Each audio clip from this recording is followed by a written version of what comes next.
semuanya, welcome back to Yunus Education Channel bersama saya, Ana Virus. Di video kali ini saya akan membahas tentang simple present, salah satu tenses dalam bahasa Inggris. Namun sebelumnya saya ucapkan selamat datang kepada subscriber baru dan mau mengingatkan bahwa Yunus Education Channel adalah salah satu channel yang membahas tentang pendidikan. Baik itu soal-soal SD, SMP, MTS, MA, SMA, dan juga ada seputar soal-soal PTS, P3K, CPNS, dan juga cara mudah memahami bahasa Inggris. Salah satunya tenses. Untuk itu, terus dukung channel Yunus Education dengan cara subscribe, like, komen, dan share sebanyak-banyaknya. Dan tak lupa pula aktifin lonceng notifikasinya untuk mendapatkan update terbaru dari kami. Ya, seperti yang sudah saya katakan tadi, video kali ini akan membahas tentang simple present, salah satu tenses dalam bahasa Inggris yang pertama. Di video kemarin kita sudah membahas tentang cara mudah menghafal 16 tenses dengan cepat. Nah, tenses yang pertama yaitu simple present. Yang mana simple present itu adalah digunakan ketika akan mengungkapkan kebenaran umum dan kebiasaan. Contoh dari kebenaran umum yaitu matahari terbit dari timur. Tidak mungkin dong ada orang yang mengatakan matahari terbit dari selatan gitu. Kalau ada orang yang mengatakan hal itu berarti dia bohong. Ya, itu contoh dari kebenaran umum.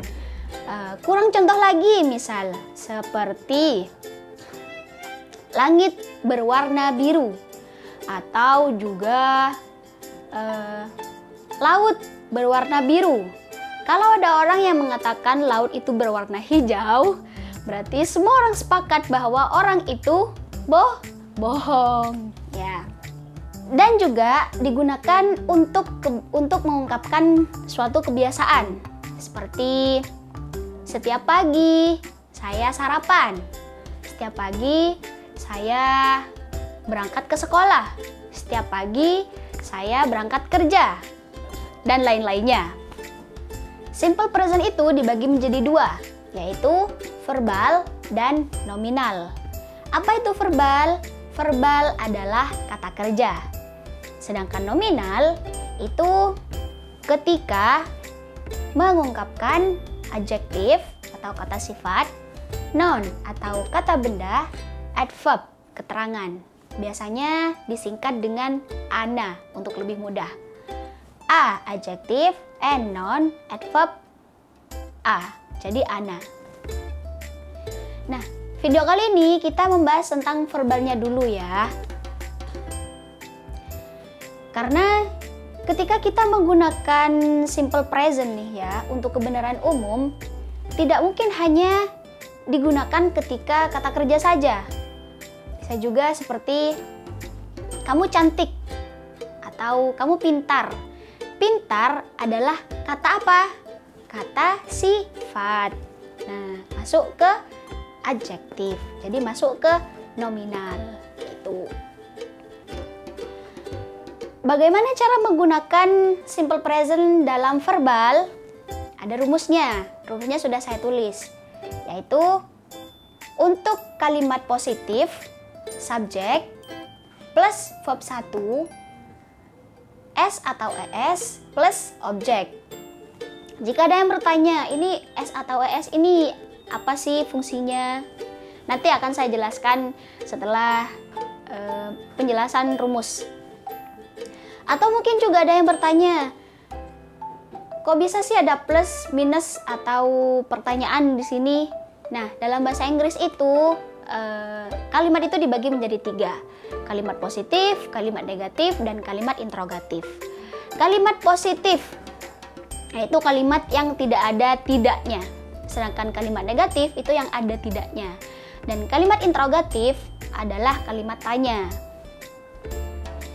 Langsung ya ke rumus ya. Rumus kalimat positif yaitu subjek plus verb 1, S atau ES plus objek. Yang negatif, karena negatif tadi ada tidaknya, berarti ada tambahan. Subjek plus do atau does plus not plus verb 1 plus objek. Sedangkan yang kalimat interrogatif, do atau does plus subjek plus verb 1 plus objek. Nah, mau mengingatkan lagi nih, subjek dalam bahasa Inggris yang lumrah digunakan yaitu ini nih teman-teman. I, you, we, they, she, he, it. I, saya, you, kamu, we, kita, they, mereka, she, dia perempuan, he, dia laki-laki, it, menunjukkan benda. S atau es ini digunakan ketika subjeknya ketiga tunggal. Yang dimaksud ketiga tunggal ini adalah ini. She, he, it. Jadi kata kerjanya verb satunya itu harus ditambah s atau es ketika ketiga tunggal. Contoh, sudah saya tulis nih contohnya. I speak English. Ini kenapa tidak ada s atau es? Karena subjeknya adalah I. Saya katakan tadi, penggunaan s atau es hanya ketiga tunggal. She, he, it. Nih, seperti ini. She speaks English. Kenapa ini ada s-nya? Karena subjeknya adalah she. Ketiga tunggal. Terus juga penggunaan do atau does di sini juga berkaitan dengan subjek. I, you, we, they menggunakan do. She, he, it menggunakan does. Pokoknya ketiga tunggal ini demen banget sama s lah gitu. Does, ada s-nya kan. Contoh, I don't atau do not disingkat dengan don't. I do not speak English. Kenapa menggunakan do? Karena subjeknya adalah I. Nah, ketika menggunakan ketiga tunggal, jadi does. She does not speak English. Jika ada yang bertanya, ini S-nya kok gak turun ke sini, kok gak ditulis di sini? Nah, bagus ya kalau ada yang bertanya itu. Ketika ada do atau does, penggunaan s atau es ini sudah tidak digunakan lagi karena sudah diwakili oleh do atau does. Paham? Paham. Selanjutnya, interrogatif atau pertanyaan. Kalau pertanyaan itu do atau does-nya itu dibalik. Ya, teman-teman. Jadi tinggal membalikan. Do I speak English? Sesuai dengan rumus. Do, subjek I, verb 1 speak, objek English. Ya. Kalau contoh ketiga tunggal bagaimana? Ini tinggal diubah. Does. Does she speak English? Paham ya? Ya, saya yakin semuanya paham. Kemarin saya juga mengatakan bahwa tenses itu adalah perubahan kata kerja karena waktu. Jadi di sini juga ada time signal nih. Waktu yang biasa digunakan ketika simple present. Bisa juga teman-teman melihat ini kalau misal ada ya dalam kalimat ketika ada ininya berarti itu menggunakan tenses simple present. Apa saja time signalnya? Sebenarnya banyak, tapi saya tulis beberapa saja ya. Seperti always. Apa itu always? Selalu. Often, sering. Seldom, jarang. Never, tidak pernah. Sometimes, kadang-kadang. Generally, umumnya. Usually, biasanya. Once a week, sekali dalam seminggu.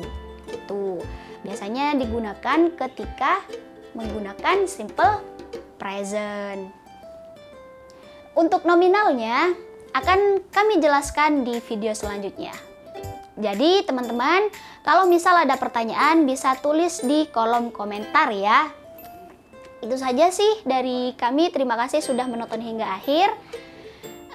See you in the next video. Bye bye.